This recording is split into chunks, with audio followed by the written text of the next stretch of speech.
Assalamu alaikum wa rahmatullah. Dear learners, how are you? I hope you are well. Alhamdulillah, I am also well. Dear learners, can you say, what am I going to do? Yes, I am going to discuss about completing sentences. This is question number 4 of intermediate, and there will be 10 gaps, and each gap contains 0.5 marks. In this way, total marks 5. If you want to get full marks 5 out of 5, what should you do? You should do 3 things. First one, meaning. You have to know the meaning of the sentence. Second one, tense, and third one, rules. Inshallah, today I want to clarify 7 rules, 22 to 28. Who have mistaken part 1, part 2 and part 3, I request dear learners, please visit my channel and go to playlist HSC academic courses.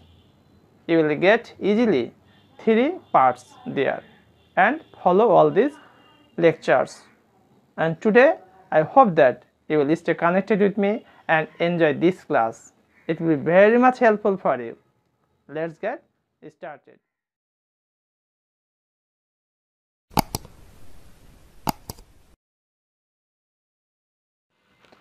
Completing sentences part 4 নিয়ে এখন কথা বলবো আমরা। তবে তোমাদের একটি request করবো, যারা আমার পার্ট 1 থেকে 3 পর্যন্ত দেখোনি তারা ডেসক্রিপশনে তোমার চ্যানেলের লিঙ্ক দেওয়া আছে, সেখানে ক্লিক করে চলে যাবে প্লেলিস্টে গিয়ে দেখতে পাবে ওখানে সুন্দর করে সাজানো আছে HSC and Alim English academic course. সেখানে তোমরা এই 3টি পার্টই পেয়ে যাবে। সেখান থেকে তোমরা পার্ট 3টি দেখে আসবে, কারণ 1, 2, 3 পার্টে আমি অধিক গুরুত্বপূর্ণ রুলগুলো আলোচনা করেছি। আর আজকে আমরা পার্ট 4 দেখব। চলো শুরু করি। কমপ্লিটিং সেন্টেন্স, কোনো ইনকমপ্লিট সেন্টেন্স অসম্পূর্ণ বাক্য এর সঙ্গে প্রয়োজনীয় শব্দ অথবা শব্দসমূহ সংযোজন করে যে অর্থপূর্ণ বাক্য তৈরি করা হয় তাকে কমপ্লিটিং সেন্টেন্স বলে। রুল 22 অর্থাৎ 1 থেকে 21 পর্যন্ত রুল আমি 1, 2, 3 পার্টে আলোচনা করেছি। হোয়াইল, যখন তখন বা কোনো কাজ চলাকালীন সময়ের মধ্যে। Structures, while plus past continuous plus past indefinite tense, অর্থাৎ হোয়াইলের পরে পাস্ট কন্টিনিউয়াস টেন্স হয়, তারপর পাস্ট ইনডিফিনিট টেন্স। হোয়াইলের পরে V1 plus ING plus extension, আর হোয়াইলের পরে সরাসরি যদি আমি ভার্ব নিয়ে এসে আইএনজি যোগ করতে পারবো, প্লাস পাস্ট ইনডিফিনিট। হোয়াইলের পরে পাস্ট অথবা প্রেজেন্ট বা যে কোনো কন্টিনিউয়াস টেন্স হতে পারে। এরপরে পাস্ট অথবা প্রেজেন্ট অথবা সিম্পল যে কোনটা হতে পারে। She will be reading while we are playing football.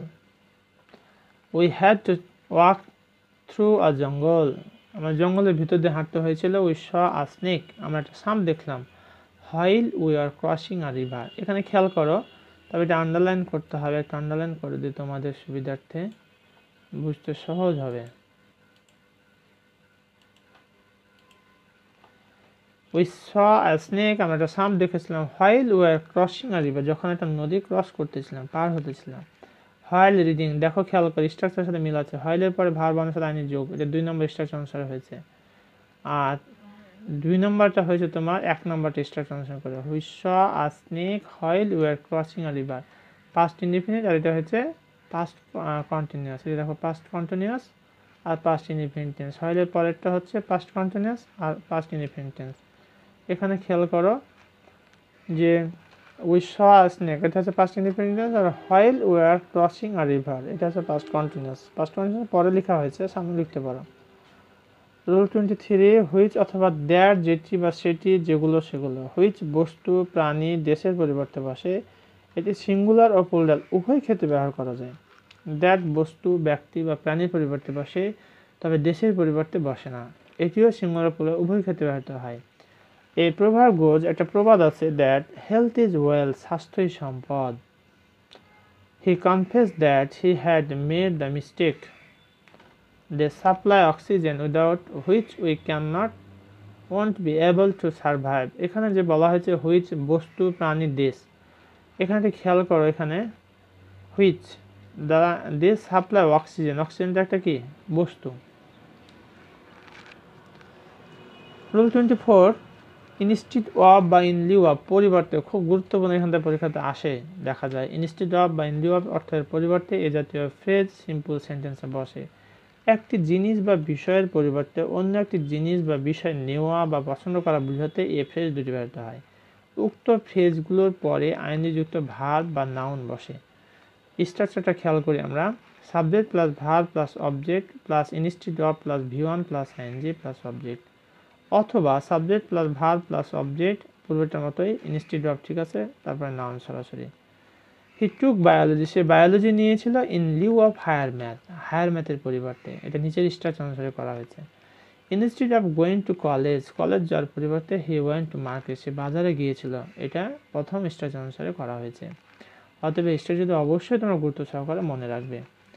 25 use to, অতীত অভ্যাস বোঝাতে ব্যবহৃত হয়। অতীতে কোনো কাজ নিয়মিত করা হতো কিন্তু এখন করা হয় না, এমন বোঝাতে ইউজ টু ব্যবহার করা হয়। এরপর ভার্বের বেস ফর্ম হয় কিন্তু। কোনো কিছুতে অভ্যাস বোঝাতে বি ইউজ টু বা গেট ইউজ টু ব্যবহার করি। এটা অতীত, বর্তমান ও ভবিষ্যৎ বোঝাতে পারে। এরপর V1 প্লাস আইএনজি অথবা নাউন বসে। এখানে দুটি বিষয়ের কথা বলা হয়েছে। ইউজ টু এর পরে V1 ভার্বের প্রেজেন্ট ফর্ম, আবার বি ইউজ টু, অর্থাৎ এখানে যদি বি ভার্ব থাকে তারপরে ইউজ টু থাকে তাহলে ভার্বের সাথে আইএনজি যোগ করতে হবে। যেমন আই অ্যাম ইউজ টু, খেয়াল করো এখানে বি ভার্ব আছে, তাহলে কী হবে, ভার্বের সাথে আইএনজি যোগ করতে হবে। I am use to doing exercise in the fresh air in the morning, এটা চট্টগ্রাম বোর্ড 19 সালে আসছে। এভরিবডি ডিসলাইক রাকিব, প্রত্যেকে রাকিবকে অপছন্দ করেছিল। He use to do many harmful activities.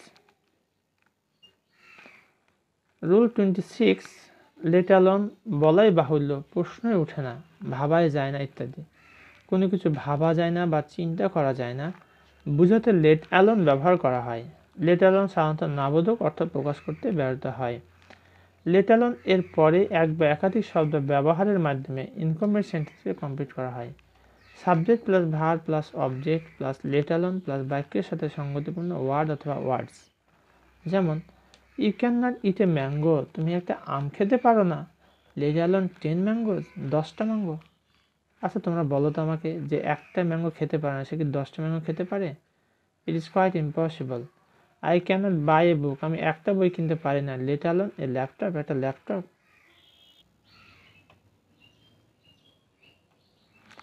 Rule 27, would you mind, অর্থাৎ অনুরোধ বা প্রস্তাব করা। কোনো ব্যক্তিকে কোনো কিছু করার জন্য অনুরোধ করতে এটি ব্যবহৃত হয়। এরপরে V1 plus ING plus object, তারপর কোশ্চিন মার্ক বসে। প্রিয় শিক্ষার্থী, তোমরা এই কোশ্চিন মার্কটা প্রায় ভুল করো, এই ভুলটি যাতে না হয় অবশ্যই খেয়াল রাখবে। উড ইউ মাইন্ড, তারপর V1 plus ING plus object plus extension. যেমন I have lost my cellphone, আমি আমার সেলফোনটি হারিয়েছি। Would you mind giving me your phone, তুমি কিছু মনে করবে তোমার ফোনটি দেওয়ার জন্য দিতে, so that I can talk to my mother. তাহলে দেখো এই যে উড ইউ মাইন্ডের পরে কী করা হয়েছে, ভার্বের সাথে আইএনজি যোগ করা হয়েছে। Would you mind having a cup of tea. এবার আমরা who, which, what, that, whom, whose. Rule 28, প্রধান প্রধান রিলেটিভ প্রোনাউন। এগুলো হচ্ছে কি প্রধান প্রধান রিলেটিভ প্রোনাউন।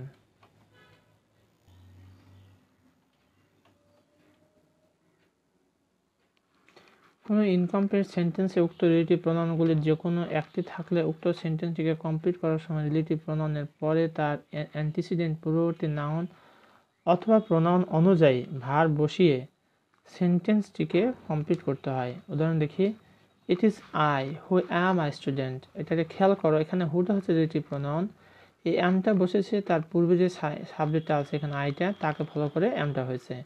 মানে এই হুটাকে যদি বাদ দাও, যে আইটা মেক সেন্টেন্স করবা, আই অ্যাম আই স্টুডেন্ট। এখানে ইজ কিন্তু দেওয়া যাবে না। The man who comes here, লোকটি যে এখানে আসে, ইজ মাই ব্রাদার, আমার ভাই। খেয়াল করে এখানে দ্য ম্যান হচ্ছে সাবজেক্ট আর হুটা বসেছে তার পরিবর্তে, হুটা হচ্ছে রিলেটিভ প্রোনাউন।